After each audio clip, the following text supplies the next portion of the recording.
মালদার বিটিএস লাভাররা কোথায়? Korean ramen বা তরিকিত্সু চিকেন বা আইরিশ কফি এইসব খেতেই হলে আর যেতে হবে না মালদার বাইরে। এমন একটি জায়গায় আজ আমরা এসেছি যার নাম ক্যাফে কোরিয়ানা।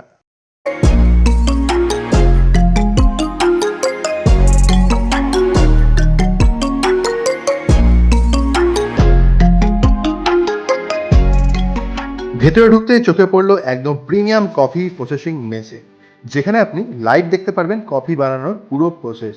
কারণ ফ্রেশ কফি বিন গ্রাউন্ড করে দেন পারফেক্ট ট্যাম্পিং করে হাই প্রেসারে তৈরি হয় এখানে এসপ্রেসো শট। আর এই কফির স্মেল অ্যান্ড টেস্ট উফ জাস্ট অসাম। আমরা ফার্স্ট ট্রাই করলাম ক্যাপেচিনো, ক্যাফে মোকা, দেন আইরিশ কফি, আর তার সাথে ছিল ফিশ ফ্রাই। জাস্ট অসাধারণ কম্বিনেশন। ভেতরে ছিল ফিশ স্টাফিংয়ে ভরপুর, যা ডিপ করে মুখে দিতেই জাস্ট মনটা ভরে গেল। তার সাথে এক চুমুকে আইরিশ কফি ফিল দেয় পিওর উইন্টার ভাইবস।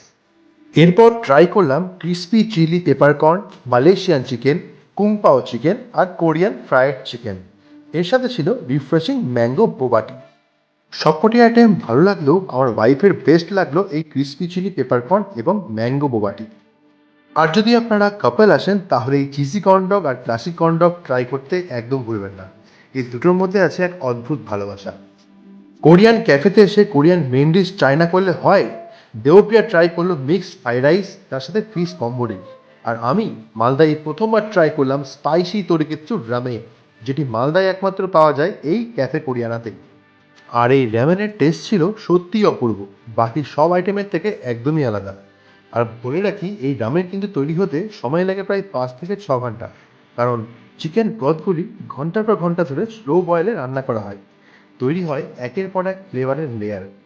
নুডলসগুলি প্রতিটি লেয়ারের চিলি অয়েলের সাথে ভালোভাবে কোটিং করা থাকে, আর এর সাথে থাকে ম্যারিনেটেড বয়েলড এগ এবং ভেজিটেবলস, যেমন বকচই শাক, যা কিন্তু মালদায় সাধারণত পাওয়া যায় না, বাইরে থেকেই আনা হয়।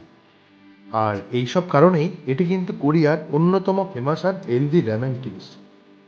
তাই যারা মালদায় বসেই অরিজিনাল এই কোরিয়ান র্যামেন ট্রাই করতে চান, একবার হলেও তাদের আসতে হবে এই ক্যাফে কোরিয়ানাতে, যার অ্যাড্রেসটি হলো অভিরামপুর মকদমপুর মালদা নার্সিং হোমের একদম অপোজিটে।